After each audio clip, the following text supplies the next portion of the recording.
Hello everyone, welcome to my YouTube channel English literature zone. आज के video में हम लोग the function of criticism at the present time, जो कि मैथ्यू अर्नोल्ड का काफ़ी फेमस वर्क है, उसके बारे में पढ़ेंगे।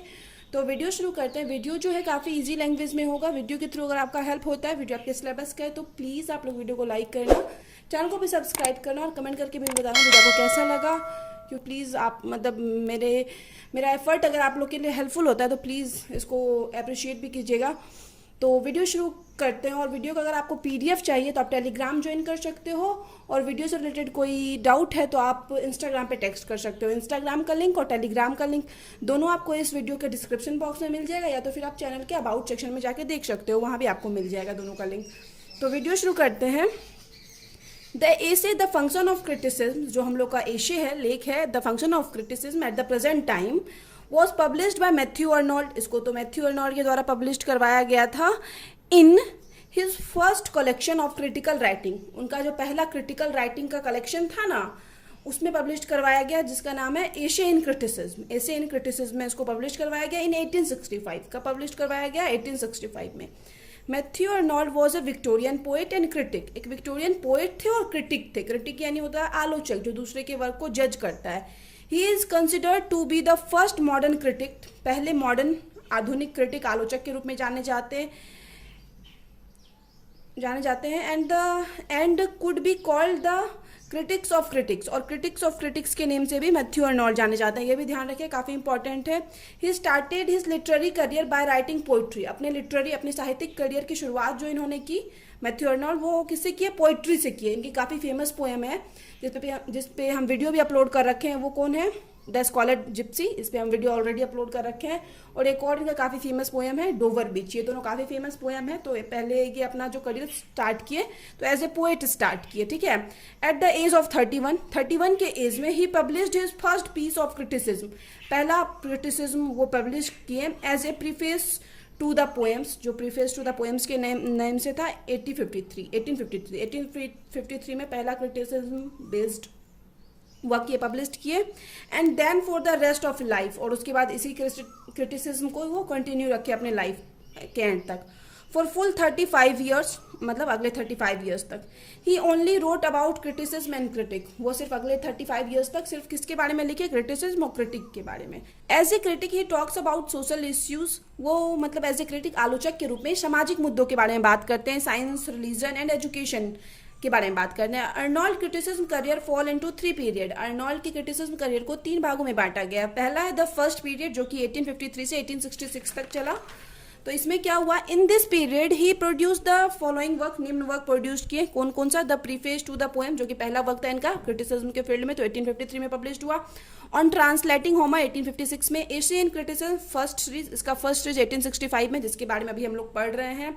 On the study of Celtic literature 1866 में पब्लिश हुआ, ठीक है। अब उसके बाद आता है सेकेंड पीरियड। 3 भागों में बांटा गया, ठीक है, इनके लाइफ के क्रिटिसिज्म वाले पीरियड को। तो सेकेंड पीरियड जो है वो 1867 से लेकिन 1880 तक चला है, ठीक है, और 1880 तक चला है।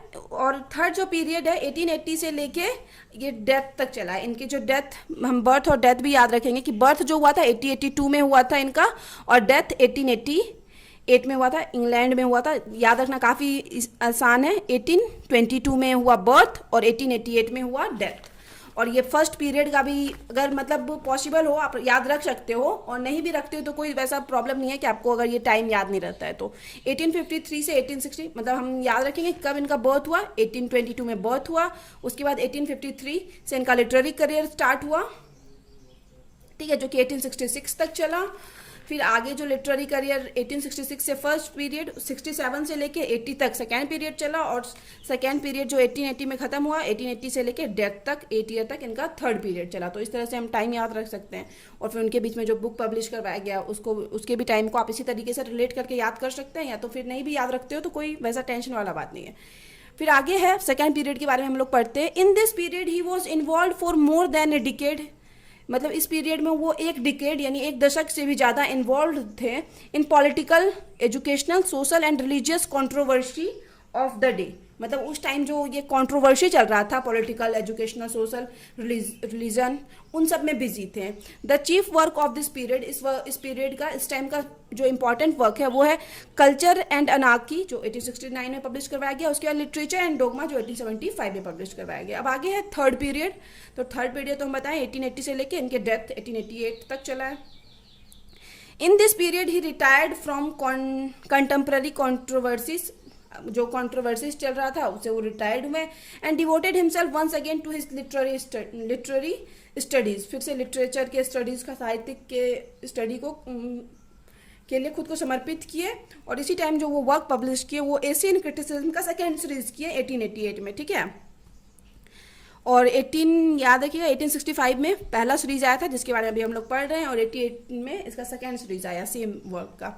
फिर आगे है in the function of criticism, function of criticism at the present time में जो है ना, अर्नोल्ड कहते हैं कि लिटरेरी क्रिटिसिज्म, जो साहित्यिक आलोचक होते हैं, इज एन इवोल्यूशन, ये एक तरह का क्या होता है, इवोल्यूशन यानी मूल्यांकन होता है, एनालिसिस यानी विश्लेषण होता है, या विश्लेषण होता है, डिस्क्रिप्शन होता है, डिस्क्रिप्शन यानी विवरण होता है, एंड इंटरप्रिटेशन यानी व्याख्या होता है of literary work. Literary work को क्या किया जाता है, यहाँ पे डिस्क्राइब किया जाता है, उसका मूल्यांकन किया जाता है, विश्लेषण किया जाता है, किसमें, लिटरेरी क्रिटिसिज्म में। जब भी कोई ऑथर किसी वर्क को जज करता है, क्रिटिसाइज करता है, तो वो सब कुछ करता है। यहाँ पे क्या क्या करता है, एनालाइज करता है, विश्लेषण करता है, इवोल्यूशन मूल्यांकन करता है, इवोल्यूशन, और उसके डिस्क्रिप्शन विवरण, और इंटरप्रिटेशन यानी व्याख्या भी करता है। फिर आगे है ही डिफाइंस क्रिटिसिज्म एज, वो क्रिटिसिज्म को डिफाइन करते हैं, it interested individual, it is interested यानी हो जाता है एक, मतलब जो किसी के फेवर में ना हो, यानी किसी के फेवर पक्ष में ना हो, और पक्षपाती हो जाता है। इट इज इंटरेस्टेड इंडिविजुअल यानी प्रयास, to learn and propagate, learn यानी सिखाने या सीखने का, और प्रोपेगेट यानी क्या होता है, फैलाने का या प्रचार करने का। The best that is known, best जो कि जाना हुआ है, and thought of in the world, and और जो इस वर्ल्ड का थॉट है, and thus to establish a current of fresh and true ideas, और इस प्रकार से क्या होता है, इस्टेब्लिश यानी स्थापित किया जाता है करंट, करंट यानी क्या होता है, एक धारा, to fresh and true ideas, जो फ्रेश और ट्रू आइडियाज की धारा हो।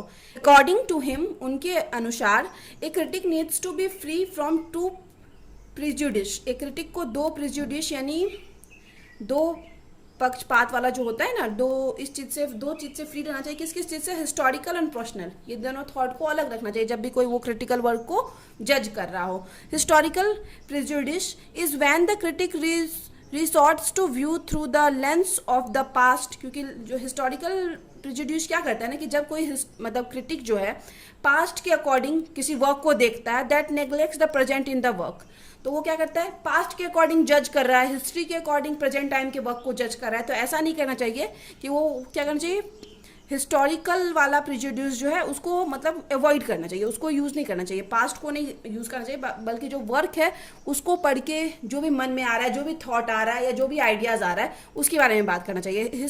हिस्ट्री को वहाँ पे इंपॉर्टेंस नहीं देना चाहिए। आगे है personal prejudice.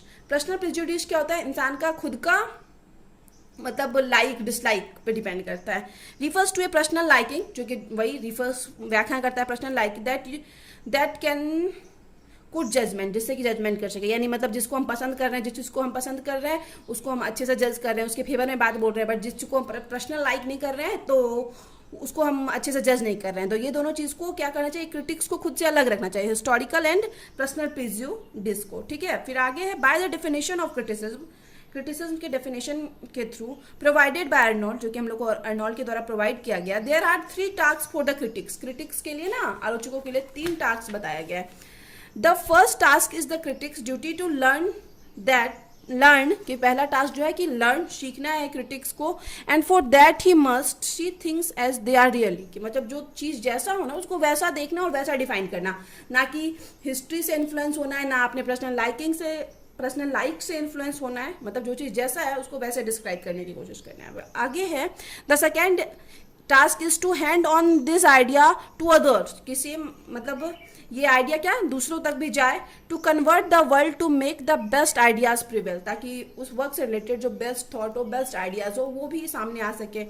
The third task requires, जो तीसरा टास्क है, the critics to create a favourable atmosphere for the creation. Creation यानी रचना के लिए जो है ना, क्रिटिक्स को एक फेवरेबल, एक मतलब उसके पक्ष में हो ऐसा कंडीशन, एटमोस्फेयर बना चाहिए, ऐसा वातावरण देना चाहिए। फिर आगे है लिटरेरी क्रिटिसिज्म एंड क्रिएटिविटी के बारे में बात करेंगे। Arnold also believe that, Arnold ये भी बिलीव करते हैं, मानते हैं, that the creator of A text, कि जो भी एक टेक्स्ट का क्रिएटर होता है, is greater than it's critic, उसके क्रिटिक से ज़्यादा बेटर होता है। मतलब अगर हम किसी कोई मतलब क्रिएट किया है कोई भी चीज़, मतलब मान लिया जाए ये कोई पेन बनाया है, तो हम यहाँ पे एग्जांपल ले रहे हैं कि कोई पेन बनाया है, तो वो क्रिएटर हो गया इस पेन का, कि वो इस पेन को बनाया है। बट जो क्रिटिक, जो कि हम जज कर रहे हैं कि इस पेन में क्या बुराई है क्या अच्छाई है, तो वो हमेशा क्या होता है ना कि क्रिटिक से ज़्यादा, मतलब जज करने वाले से ज़्यादा ग्रेट कौन होता है? क्रिएटर होता है। Because creative activity is the true function of man, क्योंकि ये जो रचनात्मक एक्टिविटी जो काम होता है वो एक ट्रू फंक्शन है इंसान का। हाउएवर, हालांकि it is the critics who draws the true meaning of that particular work, हालांकि ये सही है कि जो क्रिटिक्स होता है, जो आलोचक होता है, जो जज कर रहा है इस पेन को, वो मतलब क्या एक सही मीनिंग देगा उस वर्क को, लिटरेचर के वर्क को, ठीक है, लिटरेचर के वर्क को सही मीनिंग देगा, क्योंकि हम किसी के वर्क को जज करते हैं तो उसकी अच्छाई बुराई सारी चीज़ के बारे में बात करते हैं। तो अगर कुछ बुराई होगा तो वो मतलब जो भी ऑथर या जो भी पोएट या जो भी, तो हम उस चीज़ को इम्प्रूव करने की कोशिश करेंगे ना। तो इस वजह से जज करना जरूरी है, वरना क्या होगा कि मतलब अगर शेक्सपियर के वर्क को जज नहीं किया जाता तो क्या लगता है कि शेक्सपियर नो डाउट्स की फॉल्टलेस हैं, कोई उनमें गलती नहीं है, तो इसी तरह तो जज जिससे कि उनमें इम्प्रूवमेंट नहीं आ सकती, इसलिए जज करना क्या होता है, जरूरी हो जाता है लिटरेचर के फील्ड में। Arnold criticise the literature produce during the Victorian age, अब विक्टोरियन एज के टाइम जो लिटरेचर आया, जो वर्क्स लिखा गया, उसको क्रिटिसाइज करते हैं अर्नोल्ड। टू हिम, उनके लिए, there is a failure of criticism, यहाँ पे क्रिटिसिज्म का फेलियर होता है, due to the division of society, क्योंकि वहाँ पे सोसाइटी का डिवीजन था, समाज बटा हुआ था, and intellectuals into small political and religious group, और मतलब अलग अलग तरह का वहाँ पॉलिटिकल ग्रुप और रिलीजियस ग्रुप भी था उस टाइम विक्टोरियन सोसाइटी में। That makes them incapable to seeing things, इस वजह से मतलब क्या हो जा रहा था, इनकैपेबल, मतलब उस मतलब क्या होता है ना, किसी चीज़ को कैपेबल नहीं हो देखने में, इन देयर ट्रू स्टेट्स, कि कोई भी चीज़ को उसके सही स्टेट्स में नहीं देखा जा पा रहा था, ठीक है, कि सही तरीके से, क्योंकि मतलब हर चीज़ पे हम लोग को रिलीजन का इन्फ्लुएंस, विक्टोरियन एज में रिलीजन का इन्फ्लुएंस, पॉलिटिकल डिवीजन का इन्फ्लुएंस, सोसाइटी का इन्फ्लुएंस, ये सब देखने को मिल रहा था। इस वजह से वहाँ पे उस टाइम के वर्क को ज़्यादा अच्छे से जज नहीं किया गया। He gives the example of various works of literature, वह ढेर सारा लिटरेचर के वर्क का एग्जाम्पल देते हैं, which they are written to promote the writer's political agenda, जो कि राइटर्स के प्लॉट मतलब खुद के राजनीतिक एजेंडा को प्रमोट करने के लिए लिखा गया था। अब यहाँ पे कुछ एग्जाम्पल है सेम उसी वर्क का। द एडिनबर्ग रिप्रेजेंट्स, अब जो एडिनबर्ग क्या है, एक तरह का मतलब एक न्यूज़पेपर था, मैगजीन वाला था, स्कॉटलैंड का मैगजीन, जो रिप्रेजेंट करता है व्यू ऑफ विंग्स एक पॉलिटिकल पार्टी या फिर पॉलिटिशियन से कुछ रिलेटेड है, तो उसके व्यू को रिप्रेजेंट करता है। The quarterly review represents the view of Taurus जो है उसके, ये भी एक पॉलिटिकल पार्टी है जो मतलब, और ये जो क्वार्टरली रिव्यू, ये भी एक मैगजीन है लंदन की, जो कि जॉन म्यूरे के द्वारा चलाया जा रहा था, तो ये भी एक टॉरिस नाम की पॉलिटिकल पार्टी को प्रमोट कर रहा था। This quarterly review presents the views of political dissenters यानी राजनीतिक और संतुष्टि को ये रिप्रेजेंट कर रहा था। The British quarterly review magazine जो हो, द टाइम्स जो है वो रिप्रेजेंट कर रहा था view of the rich Englishman जो होता है स्पेशली उसके व्यू को रिप्रेजेंट कर रहा था। इस तरह से क्या हो रहा था, उस टाइम क्रिटिसाइज नहीं किया जा पा रहा था, क्योंकि हर चीज़ पे किसी ना किसी का इन्फ्लुएंस देखने को मिल रहा था। कहीं पे मतलब पॉलिटिकल पार्टी का इन्फ्लुएंस है, कहीं सोसाइटी का इन्फ्लुएंस है, तो कहीं पैसों वालों का इन्फ्लुएंस है, तो इस तरह से अच्छे से जज नहीं किया गया। फिर आगे Arnold takes the example of two poets, दो पोइट का एग्जाम्पल लेते हैं। कौन कौन? Goethe and the Byron. Both Goethe and Byron had great productive power, दोनों के पास बहुत ज़्यादा प्रोडक्टिव पावर था, बहुत अच्छा। Yet the work of Goethe is more productive, यहाँ मतलब ज़्यादा, यहाँ क्या होता है कि गॉटे जो थे उनका वर्क ज़्यादा प्रोडक्टिव था, रचनात्मक था। Then that of barren because the former had a rich culture, क्योंकि जो पहले थे उनमें क्या था, बहुत ज़्यादा कल्चर था।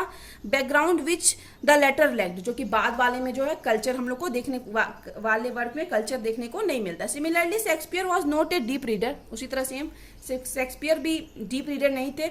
His fame and glory were only because his age and a climate of great ideas, और उनका जो इतनी ज़्यादा शेक्सपियर को जो प्रसिद्धि मिली है बस इस वजह से मिली है, उनके एज के वजह से और क्लाइमेट, उनका उस टाइम का जो क्लाइमेट था और जो आइडियाज़ था उस टाइम की सोसाइटी का, उस वजह से उनको प्रसिद्धि मिली।